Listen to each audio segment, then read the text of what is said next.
Hello everybody. I'm really excited to be sharing with you today content that creates clients. How we are using content to develop a massive amount of relationships with people and using that to generate our leads instead of me doing a lot of phone calls.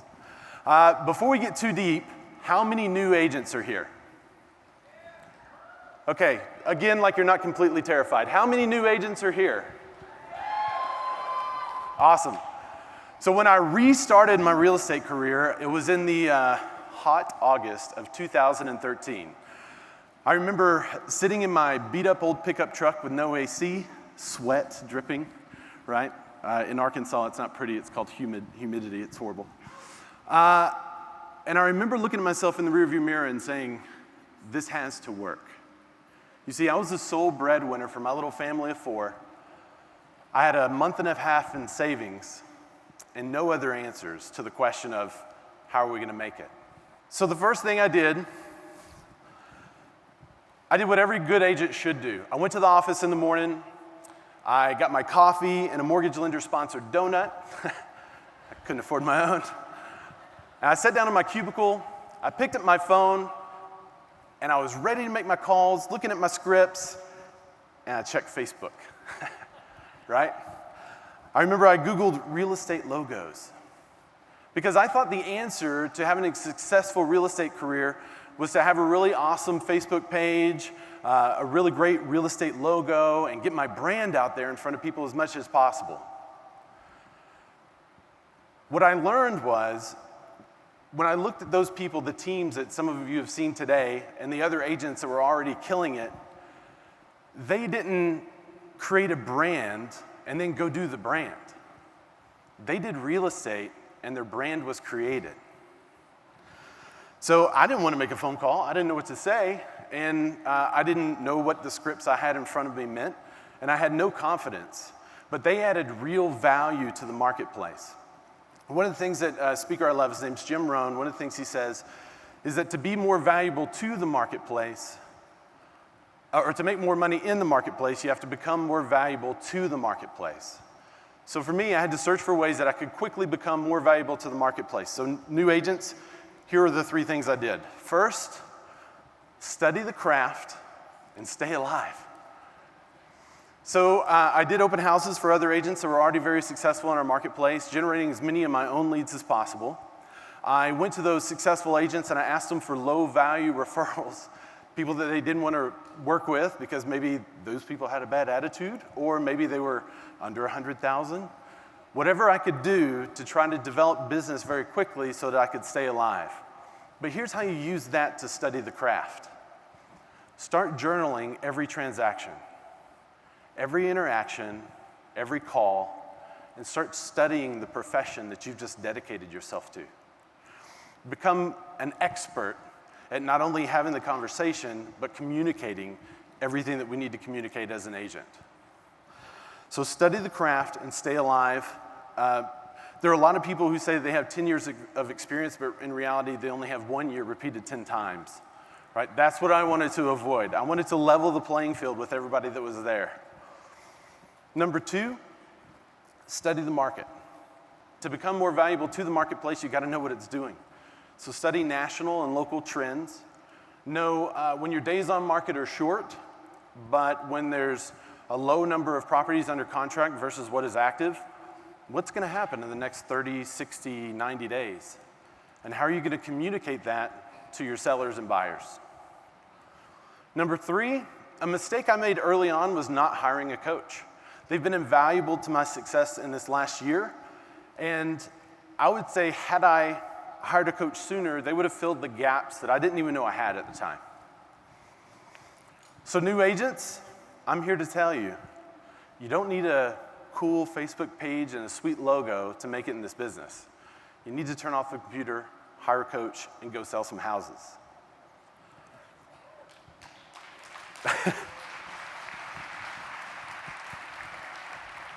And I know we're going to cover a lot of information really quickly, so the best way, just connect with me on one of these things and say, hey, send me the slides. I'm going to send you the slides of this stuff, and you can even have the speech so you'll know if I messed up. So once I was actually starting to sell houses, fast forward 2 years, I saw that video was kind of making waves in the real estate industry.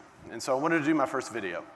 I ran out to a listing that I had, jumped out of the truck, similar to Sandra, picked up my cell phone, right? Hello, everybody. This is Ray. And I have no idea what to say, right? I tried again. I wrote some notes on my hand. Other than like bedrooms, bathrooms, square footage, I had no idea where to go to do a listing video. So I would try again. Hello, I'm Ray. Well, that sounds totally fake. That's not me. So hello, I'm Ray. And you're out there long enough in front of this listing that you kind of start to get silly by nature. So you're like, in a world full of listings. And you realize you're just trying to, get the cobwebs out of your head. I was super nervous, my first foray on video. But finally, I felt like I had something. I would even hold my hand kind of like this. This is the pose if you don't want someone to know you're a selfie, right? I got so good at this that people would ask me who my video guy was because they couldn't tell. So I finished my first little video. I was really excited about it. I jumped in my truck to check it out, press play. Hello, everybody. I'm Ray. I hated it. I just spent 3 hours trying to produce 3 minutes of video, and I hated it. I didn't like how I sounded. I didn't like how I looked. I didn't like being stoic and robotic in front of the camera. I figured out that camera weight was a real thing. And at that moment, I was literally second-guessing my career choice because I knew the market was headed to video. And if it was headed to video, I didn't want to do it. But I didn't give up. I downloaded stupid apps like Snapchat, Periscope, Meerkat. Are there any Meerkatters who? Yeah, it's like 4 of us. That's why they went down. So anything that would allow me to produce video very quickly and then about 24 hours later disappear so I had no worries about what I said or what I did or how it looked. And I kept trying and trying and trying. And so for you, the 3 things I did here was to study and practice the media. No matter what you guys choose to do, it could be photos, it could be blogs, it could be podcasts and audio, it could be video. Whatever you choose to do, study that media and practice it. Unless you're hiring someone else on your team to do this, this is also a skill set you need. There's a fantastic book by Michael Gerber. It's called E-Myth. And in that book, it's an old school book. Some of you may have already read it. He gives the example of a pie maker. He said the pie maker is really great at making pies. They suddenly want to start a business and sell these pies. Well, now the pie maker has the technical skill of making pies. They also have to develop the technical skill of running a business. And I think in our day and age, there's a 3rd technical skill needed, and that's for marketing and media, telling stories. Number 2, stop caring what everyone else thinks, including yourself. In the words of Gary Vaynerchuk, when you don't care what everyone else thinks, it gives you speed. And speed has the innate ability for you to produce massive amounts of content in a very short time. So we can produce libraries of content if I just stopped caring what I looked like or what I sounded like. And so eventually we did, and we just went for it. Number 3 is to be yourself. You guys are real estate agents, so talk about real estate, right? But what niche do you like? Do you like architecture? Well, do a little video about some cool architecture around town. I guarantee it'll get more plays than other videos you've produced. Maybe you like food. Then you could talk about maybe the best kitchens in the area.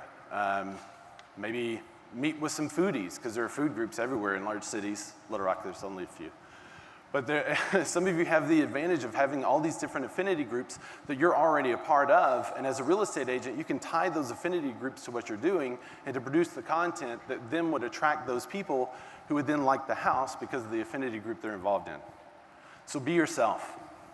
So not only do you have to produce this content, study the craft, be yourself, I produced my first video, and I was really, really excited about it.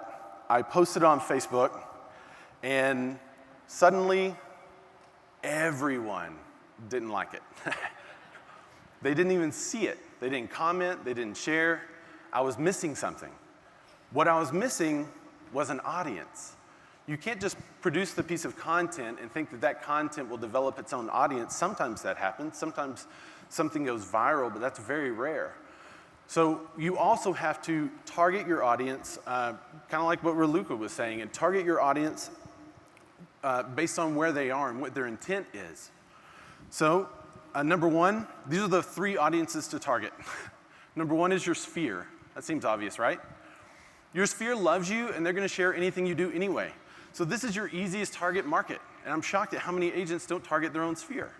So upload to Facebook all of your email addresses, and whenever you do an ad, put it in front of your sphere. You'll be amazed at the number of shares and likes you get and the number of attaboys and attagirls that you get from your sphere. Number 2, home buyers. Whenever you put a listing in front of a home buyer, if they are interested in the listing, they click it, and there's a good chance they give you their info. This is really easy too. But whenever you put quality content in front of a home buyer, they will respond. Your 3rd target audience are home sellers. Home sellers are the most difficult audience to target. They're a higher cost per lead, a lower click-through ratio, a higher cost per click.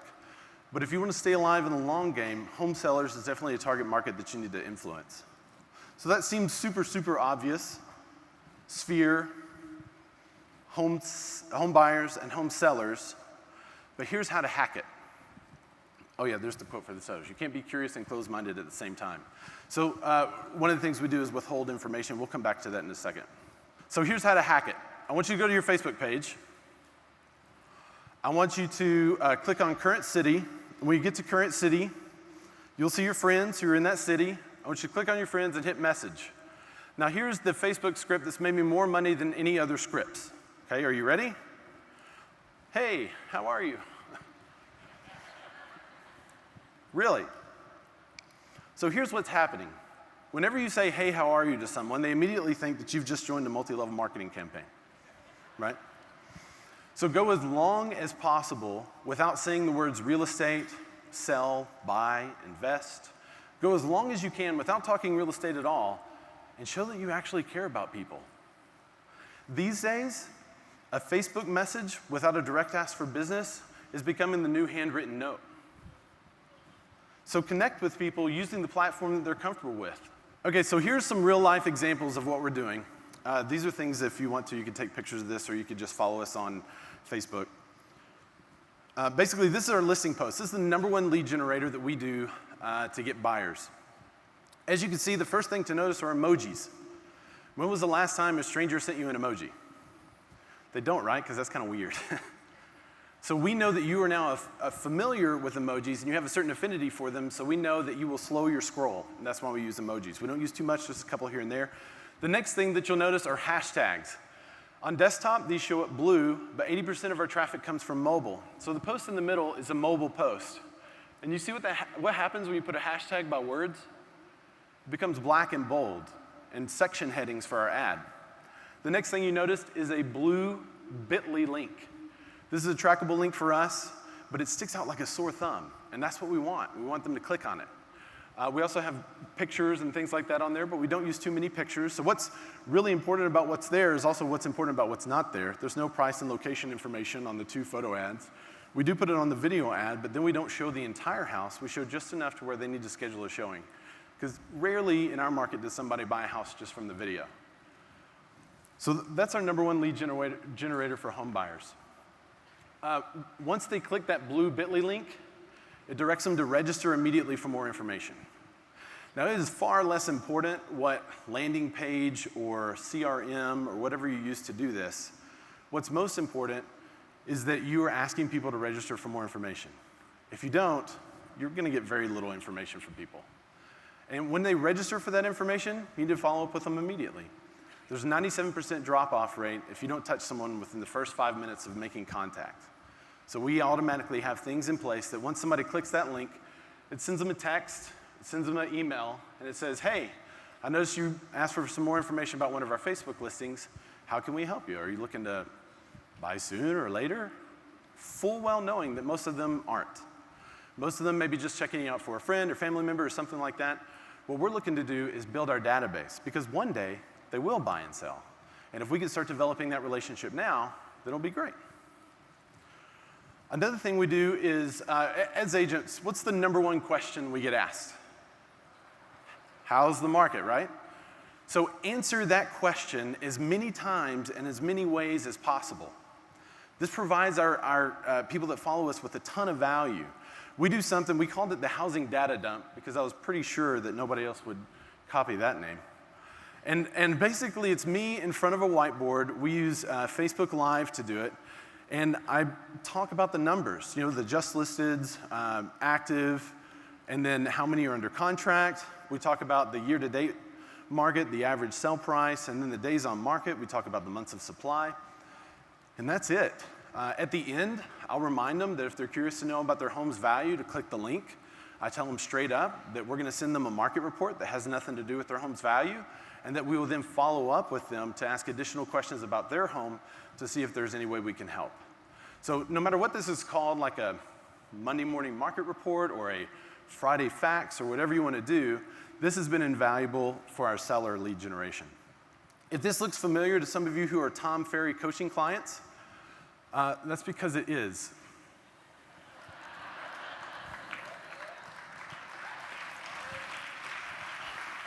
Yeah, or indeed that pretty hard. The other thing we did was we started a show. You don't have to start a show. It's just important to have a series of things that you share with people.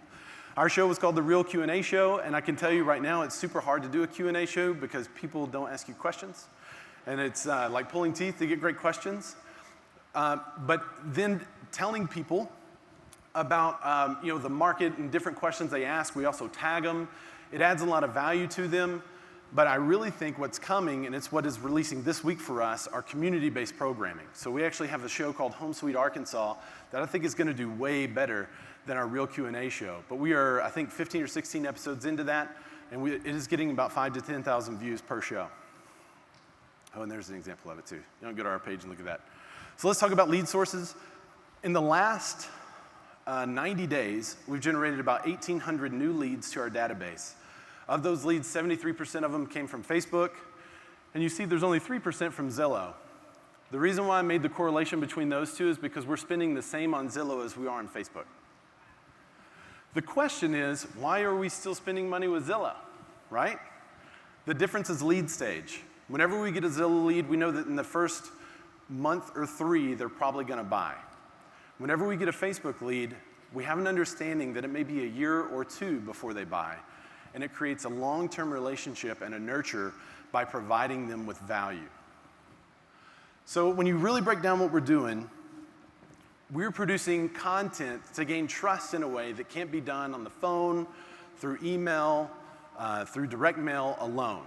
All those are add-ons that this year, this coming year, will be our first year to add those other things, like calling people. We've done most of this stuff without picking up the phone. So we recognize the holes in our business, and we'll now be doing that. And to put more context in this, we've come a long way from last year at the Tom Ferry Summit when Tom said, hey guys, you need to start doing video. And I thought, I don't know. All this for us has happened in 1 year. So I know there's a lot of you out there that are thinking, well, I can't really do that, I can't. You've got to. This is where the market's headed. We're not going to be real estate agents anymore. In the future, we're going to be media companies that specialize in real estate. So I implore you, create content that adds value to your sphere and to people who want to buy and sell houses. You don't have to directly ask them for business. They'll come to you. Thanks. Hey, it's Coach Tom Ferry. Have you been considering hiring a coach? If so, click the link below and check out what we do.